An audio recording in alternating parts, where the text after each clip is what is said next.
Hello everyone, welcome back to our channel. I hope you all are doing good. So today video is on mock test for general knowledge, ठीक है, जो कि आपके JKSSB के finance sub inspector exam में topic है। तो आपको पता है कि जनरल नॉलेज में काफ़ी सारे टॉपिक्स जो हैं JKSSB ने दिए हैं, तो हम जो हैं उनमें से कुछ स्पेसिफिक टॉपिक्स पे ही आज मॉक टेस्ट लेके आए हैं। बिकॉज आपको पता है कि वहाँ पे इंडियन हिस्ट्री है, ठीक है, फ्रीडम स्ट्रगल, इकोलॉजी है, रिवर्स लेक्स है, political physical divisions, climate crop, तो ये सब टॉपिक पे ऑलरेडी हमारे चैनल पे जो है बहुत सी वीडियोस अवेलेबल हैं। तो जो टॉपिक्स जीके पोर्शन में हमने नहीं करवाए थे, ठीक है, तो उन पे आज जो है मैं मॉक टेस्ट लेके आई हूँ। तो आपको पता है कि JKSSB कुछ एक्स्ट्रा टॉपिक्स भी आजकल दे देती है और एग्ज़ाम में उनके रिगार्डिंग कुछ आता ही नहीं है, बट हमें कुछ भी छोड़ना नहीं है, हमें सब कुछ कवर करना ही पड़ेगा।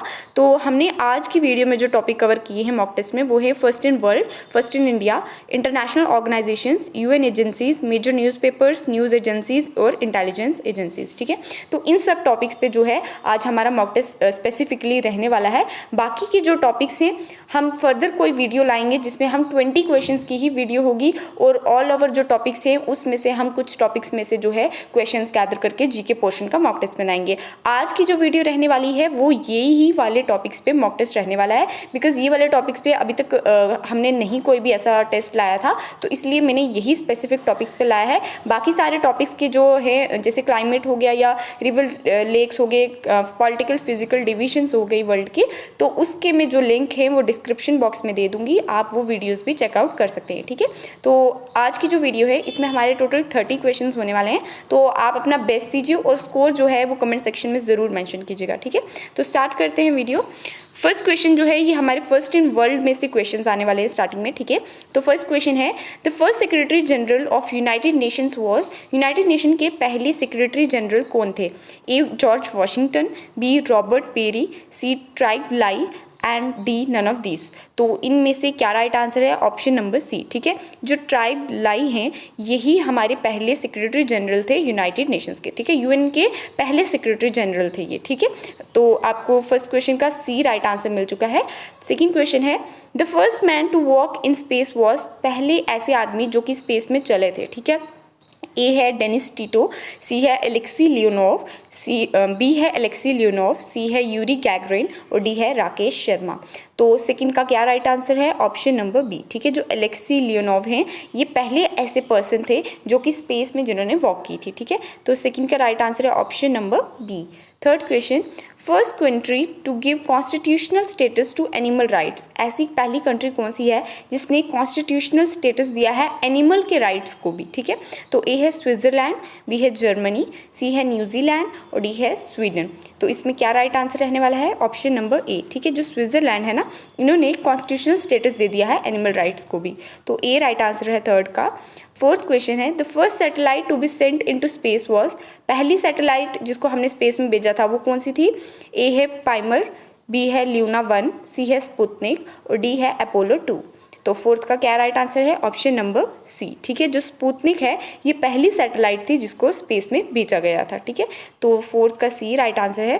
Fifth question, the first man to draw the map of the earth was, who was the first man to draw map of earth? यहाँ पे पूछा है। ए है एस्फियोसिस, बी है सुली प्रुदमॉन, सी है ए वॉन बेरिंग और डी है Anaximander. तो फिफ्थ का राइट आंसर है ऑप्शन नंबर डी, ठीक है। जो एनेक्सीमेंडर है he was the first man to draw the map of the earth, ठीक है। तो ये इंपॉर्टेंट है, आपको याद होना चाहिए कि पहला कौन था जिसने अर्थ का मैप बनाया था, तो वो थे एनेक्सीमेंडर, ठीक है। अब नेक्स्ट क्वेश्चन जो है हमारे फर्स्ट इन इंडिया से रहने वाले हैं। तो सिक्स क्वेश्चन है, first home minister of India was, India के पहले होम मिनिस्टर कौन थे? ए है जवाहरलाल नेहरू, बी है जगजीवन राम, सी है वल्लभ भाई पटेल और डी है जाकिर हुसैन। तो इसमें क्या राइट आंसर है? ऑप्शन नंबर सी, ठीक है। जो हमारे वल्लभ भाई पटेल थे ही was the first home minister of India, और इनका आपको पता है इनको सरदार का टाइटल भी दिया गया है, ठीक है। सरदार वल्लभ भाई पटेल बोला जाता है। तो ये जो सरदार का टाइटल है ये इनको महात्मा गांधी ने दिया था, और अगर ये नहीं है तो आपको पता है कि जो गाँव की औरतें थी, ठीक है, विलेज वुमेन, उन्होंने भी इनको सरदार का टाइटल जो था वो दिया था, ठीक है। तो ऑप्शन में अगर महात्मा गांधी की दिया है तो वो भी करेक्ट आंसर रहने वाला है। एंड यू नो कि हमारा इनको जो है सरदार वल्लभ भाई पटेल को आयरन मैन ऑफ इंडिया भी कहा जाता है, और स्टैचू ऑफ यूनिटी जो है वो भी गुजरात में इन्हीं का बना हुआ है, ठीक है। तो ये इंपॉर्टेंट टर्म्स थी इनके रिगार्डिंग। तो 6th क्वेश्चन का राइट आंसर क्या है? Option number C, Vallabh bhai Patel was the first home minister of India, ठीक है। 7th question, who is the first women जज in the supreme court? Supreme court में पहली वुमेन जज कौन थी, ठीक है। ये इंडिया के रिगार्डिंग क्वेश्चंस चल रहे हैं, तो आपको वही देख के चलना है, ठीक है। तो ए है फातिमा बीवी, बी है लीला सेठ, सी है किरण बेदी और डी है नरगिस दत्ता। तो 7th का राइट आंसर क्या है? ऑप्शन नंबर ए, ठीक है। जो फातिमा बीवी थे ये पहली वुमेन जज थे सुप्रीम कोर्ट के, ठीक है। आपको पता है जो हमारी किरण बेदी हैं ये पहली आईपीएस ऑफिसर थी, ठीक है। He was the first lady to become an IPS officer, ठीक है। तो ये सी में ये है। और आपको ये भी पता होना चाहिए कि हमारे फर्स्ट स्पीकर ऑफ लोकसभा कौन थे, ठीक है। फर्स्ट स्पीकर ऑफ लोकसभा कौन थे? जीवी मवलांकर, ठीक है। ये कुछ इंपॉर्टेंट टर्म्स है, आपको ये ज़रूर याद रखनी है क्योंकि हो सकता है ऐसा कोई क्वेश्चन आ जाए। 8th क्वेश्चन है, the first newspaper published in English language in India was? English language में पहला न्यूज़पेपर कौन सा पब्लिश हुआ था इंडिया में? ए है बंगाल गजेट, बी है द हिंदू, सी है young India and D is native opinion. तो आपको पता है कि न्यूज़पेपर के रिगार्डिंग इस बार भी जो हमारा एग्जाम हुआ है एसआई का उसमें क्वेश्चन आया था, ठीक है। तो उसका राइट आंसर एनी बेसेंट था, ठीक है। तो आई होप सबका राइट आंसर रहा हो। तो यहाँ पे जो पूछा है कि पहला न्यूज़पेपर कौन सा था जो कि इंग्लिश लैंग्वेज में पब्लिश हुआ था, तो वो है हमारा 8th का ए राइट आंसर, ठीक है। द बंगाल गैजेट जो था ये किसने किया था? जे हिक्की ने, ठीक है। जे हिक्की जो थे इन्होंने ये पब्लिश किया था the Bengal gazette and it was the first English newspaper of India, ठीक है। तो 8th का ए राइट आंसर है। 9th question, the first miss world from India was? India से पहली मिस वर्ल्ड कौन बनी थी? ए है रीता फेरिया पॉवेल, बी है सुष्मिता सेन, सी है ऐश्वर्या राय और डी है लारा दत्ता। तो 9th का राइट आंसर क्या है? ऑप्शन नंबर ए, ठीक है। रीता फेरिया पॉवेल जो थे ये पहली मिस वर्ल्ड थे इंडिया में से, ठीक है। 10th question, the first biosphere reserve in India is? India की पहली बायोस्फीयर रिजर्व कौन सी रही है? तो ए है काजीरंगा नेशनल पार्क, बी है नोक्रेक, सी है ग्रेट निकोबार बायोस्फीयर रिजर्व और डी है नीलगिरी बायोस्फीयर रिजर्व। तो 10th का राइट आंसर क्या है? ऑप्शन नंबर डी, ठीक है। Nilgiri biosphere reserve is the first biosphere reserve in India, ठीक है। तो इसका डी राइट आंसर है। अब हमारा जो नेक्स्ट क्वेश्चंस रहने वाले हैं वो हमारे major newspapers and news agencies पे रहने वाले हैं, ठीक है। तो 11th क्वेश्चन है, People's Daily is the newspaper of which country? तो पीपल्स डेली कौन सी कंट्री का न्यूज़पेपर है? ए है जापान, बी है रशिया, सी है इजिप्ट, डी है चाइना। तो 11th का राइट आंसर है ऑप्शन नंबर डी, ठीक है। चाइना का जो न्यूज़पेपर है उसका नाम है पीपल्स डेली, ठीक है। 12th question, information and security agency is an important agency of which country? तो इंफॉर्मेशन एंड सिक्योरिटी एजेंसी कौन सी कंट्री की एजेंसी है? ए है चाइना, बी है इटली, सी है इजिप्ट और डी है अफगानिस्तान। तो इसका राइट आंसर है ऑप्शन नंबर बी, ठीक है। इटली की जो न्यूज़ एजेंसी है वो है हमारी इंफॉर्मेशन एंड सिक्योरिटी एजेंसी, ठीक है। 13th question, Samachar Bharati is an important news agency belongs to which of the following country? तो समाचार भारती आई होप आपको वर्ड से ही समझ आ जाएगा। तो ए है यूएसए, बी है बांग्लादेश, सी है इंडिया और डी है श्रीलंका। तो भारत, ठीक है, हमारा भारत महान, तो C India is the right answer, ठीक है। समाचार भारती जो है वो हमारे इंडिया की न्यूज़पेपर है, ठीक है, न्यूज़ एजेंसी है। तो नेक्स्ट क्वेश्चन 14th है, Dawn is the newspaper of which country? तो ये क्वेश्चन जो है ना डॉन वाला, ये काफ़ी सारे जो एग्ज़ाम्स होते हैं एनडीए वगैरह के भी और मतलब बहुत से एग्ज़ाम्स जो होते हैं ना इस तरीके के कॉम्पिटिटिव, उनमें ये क्वेश्चन ऐसा देखा गया है डॉन के बारे में, ठीक है। तो ये आपको याद रखना है कि कौन सी कंट्री का न्यूज़पेपर है। तो ए है पाकिस्तान, बी है यूएसए, सी है इंडिया और डी है रोम। तो इसका right answer option number A, ठीक है। पाकिस्तान का जो न्यूज़पेपर है ना उसका नाम है डॉन, ठीक है। तो 14th का ए राइट आंसर है। 15th question, Reuters news agency belongs to which country? तो इनमें से कौन सी कंट्री है रॉयटर्स न्यूज़ एजेंसी बिलोंग करती है? ए है UK, B USA, C Netherlands, D Brazil. तो 15th का राइट आंसर है ऑप्शन नंबर ए, ठीक है। यूके की जो न्यूज़ एजेंसी है उसका नाम है रॉयटर्स, ठीक है। And now the next questions are from intelligence agencies. तो 16th क्वेश्चन है, which of the following intelligence agency belongs to India? तो ए है Research and Analysis Wing, B है इंटेलिजेंस ब्यूरो, सी है सेंट्रल ब्यूरो ऑफ इन्वेस्टिगेशन और D है all of the above. तो Research and Analysis Wing आपको पता है रॉ, इंटेलिजेंस ब्यूरो आईबी और Central Bureau of Investigation CBI. तो अब सबको पता चल गया होगा रॉ, आईबी और सीबीआई हमारी सभी इंडिया की ही इंटेलिजेंस एजेंसीज हैं। तो इसका राइट आंसर है option number D, all of the above, ठीक है। ये और मैंने इनको शॉर्ट फॉर्म में भी लिख सकती थी, बट मैंने इन सबको फुल फॉर्म में इसलिए लिखा है कि आपको ये फुल फॉर्म्स याद रखनी है, ठीक है। हो सकता है कोई एब्रीविएशन भी आ जाए, ठीक है, तो ये फुल फॉर्म्स भी इंपॉर्टेंट है। तो इसका डी राइट आंसर था। 17th question, the Inter Services Intelligence belongs to which of the following country. तो इंटर सर्विसेज इंटेलिजेंस कौन सी कंट्री से बिलोंग करता है? ए है पाकिस्तान, बी है यूनाइटेड स्टेट्स, सी है फ्रांस और डी है चाइना। तो इसका राइट आंसर क्या है? Inter Services intelligence. अगर इसको हम दूसरी तरीके से देखें तो ये ISI है। तो ISI कहाँ से बिलोंग करता है? हमारे पाकिस्तान से, ठीक है। तो इसका राइट आंसर है ऑप्शन नंबर ए, पाकिस्तान, ठीक है। मैंने सबकी फुल फॉर्म इसलिए रखी थी कि आपको पता चले, ठीक है। अब ये वाला क्वेश्चन में मैंने फुल फॉर्म नहीं रखी है, तो ये दो फुल फॉर्म्स जो हैं ये आप मुझे कमेंट सेक्शन में बताएंगे इनकी फुल फॉर्म, ठीक है। जिनको भी आती हुई कमेंट सेक्शन में ज़रूर FBI और CIA की फुल फॉर्म लिखनी है आपने, ठीक है। तो 18th क्वेश्चन है, FBI and CIA are important agencies of which country? A UK, B USA, C Russia, D London. तो 18th का राइट आंसर क्या है? ऑप्शन नंबर बी, ठीक है। USA की दो इंपॉर्टेंट एजेंसीज हैं FBI और CIA। देखो आप सोचोगे कि मैम ये तो बहुत बेसिक क्वेश्चन है, ये बेसिक नहीं है, यही क्वेश्चन है। इस टॉपिक में आपको ऐसे ही क्वेश्चन मिलेंगे, ठीक है। जो इंटेलिजेंस एजेंसी हो गई या first in world, first in India, ये सब ऐसे ही क्वेश्चंस बनते हैं। अगर JKSSB भी पूछेगी तो इसी तरीके के, क्योंकि अभी आपने देख लिया कि JKSSB ऐसा ही लेवल के क्वेश्चंस पूछ रही है और बच्चे काफ़ी ऐसे कंफ्यूज हो रहे हैं कि हमें समझ नहीं आ रहा, क्वेश्चन घुमा के पूछा था या कुछ ऐसे। तो क्वेश्चंस इसी तरीके के आपको एग्जाम में भी देखने को मिलेंगे। हो सकता है क्योंकि आजकल काफ़ी ऐसे टॉपिक्स एक्स्ट्रा दिए होते हैं बट वो एग्जाम में स्किप हो चुके होते हैं, एग्जाम में उन टॉपिक्स में से कुछ भी नहीं आता। तो लेकिन हमको अपनी तरफ से पूरा पढ़ के ही जाना पड़ेगा, हम कुछ छोड़ नहीं सकते। तो इसलिए मैंने सभी टॉपिक्स जो है इस तरीके से गैदर किए हैं इस वीडियो में, मॉक टेस्ट में, कि आप कुछ भी छोड़े ना, ठीक है। आपको हर चीज़ का थोड़ा थोड़ा आइडिया होना चाहिए दिमाग में। तो आपको मैंने जो क्वेश्चन बोला है कि FBI और CIA की फुल फॉर्म जो है वो आप मुझे कमेंट सेक्शन में बताइएगा, ठीक है। तो 18th का राइट आंसर है ऑप्शन नंबर बी, USA, ठीक है। USA की ये दोनों इंटेलिजेंस एजेंसीज हैं। 19th question, Ministry of State Security is an important agency belonging to. तो मिनिस्ट्री ऑफ स्टेट सिक्योरिटी कौन सी जगह से बिलोंग करती है एजेंसी? ये है फ्रांस, बी है ऑस्ट्रेलिया, सी है इजिप्ट और डी है चाइना। तो 19th का राइट आंसर है ऑप्शन नंबर डी, ठीक है। चाइना की जो इंपॉर्टेंट एजेंसी है वो है हमारी मिनिस्ट्री ऑफ स्टेट सिक्योरिटी, ठीक है। तो 19th का डी राइट आंसर था। 20th question, Mossad agency belongs to and this one is also important question, ठीक है। तो ये आपको पता होनी चाहिए एजेंसी का नाम। तो मोसाद एजेंसी कहाँ से बिलोंग करती है? ए है इजराइल, बी है इराक, सी है ईरान, डी है इटली। अब ये देखो यहाँ पे चारों ऑप्शन जो है ना, आपको लगेगा ये तो कंफ्यूजिंग है, ठीक है। इसी तरीके से आपको सबसे अलग से आंसर अगर देना है तो आपको इन चीज़ों के बारे में पता होना चाहिए।